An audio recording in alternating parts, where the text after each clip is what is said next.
বীরভূমের জেলা শাসক দপ্তরে বিশেষ পর্যবেক্ষক কৃষ্ণ কুমার নিরালা বিভিন্ন রাজনৈতিক দলের কর্মী সমর্থকদের নিয়ে এসআইআর আলোচনা, বিএলওদের সমস্যা এবং কাজের গতি সহ একাধিক বিষয় আলোচনার সম্ভাবনা।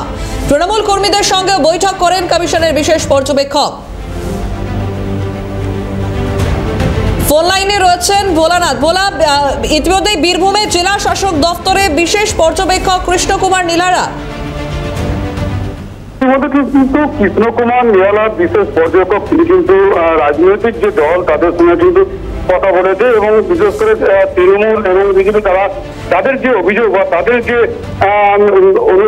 আবেদন তারা কিন্তু রেখেছেন সেই পর্যবেক্ষকের কাছে। পাশাপাশি কিন্তু এই পর্যবেক্ষক তারা প্রশাসনিকদের সঙ্গেও কিন্তু বৈঠক করছেন, যেহেতু এই এসআইআর ফর্ম নিয়ে বিভিন্ন জায়গাতে কিন্তু এখনো পর্যন্ত কিছু ত্রুটি থেকে গেছে, সেই ত্রুটিগুলোকে কিভাবে সংশোধন করা যায় সেই বিষয় নিয়ে যেমন আলোচনা হয়েছে, তেমন বেশ কিছু প্রস্তাব কিন্তু ইতিমধ্যে বিরোধীদের তরফ থেকে যেমন দেওয়া হয়েছে, শাসক দলের পক্ষ থেকে দেওয়া হয়েছে। তবে সমস্ত কিছু নিয়ে কিন্তু প্রশাসনিক বৈঠক করছেন পর্যবেক্ষক কৃষ্ণ কুমার নিরালা। বেশ, ধন্যবাদ ভোলানাথ। ফোন লাইনে ছিলেন প্রতিনিধি ভোলানাথ চক্রবর্তী এবং আমরা শুনবো এ নিয়ে বিজেপি এবং তৃণমূলের তরফ থেকে কি বলা হচ্ছে। আজকে তো ডিভিশনাল অবজারভার কৃষ্ণ কুমার নিরালা এসেছিলেন আর আমাদের ডিএম এরা সবাই ছিলেন। সুন্দর আলোচনা হয়েছে, আমাদের যা ছিল পদত্যাগ মেনে নিয়েছেন এবং আগামী দিনে যে 16 তারিখ যা খসড়া ভোটার লিস্ট বেরোবেন সেখানে আমাদের যে দাবি ছিল সেটাও তিনি অ্যাডমিট করেছেন এবং 16 তারিখের পর হেয়ারিং আরম্ভ হবে একটা সার্টেন টাইম দিয়ে, এবং সেই হেয়ারিংগুলো যথার্থ জায়গায় হয় এবং যথার্থভাবে নিরাপত্তা এবং ওয়েবকাস্টিং আন্ডারে হয়, যেটা এশিয়ার লাস্ট গাইডলাইন, সেটাই আমরা বলেছি এবং সেটা উনি রাজি হয়েছেন এবং আরও অন্যান্য বিরোধী দলও বলেছেন।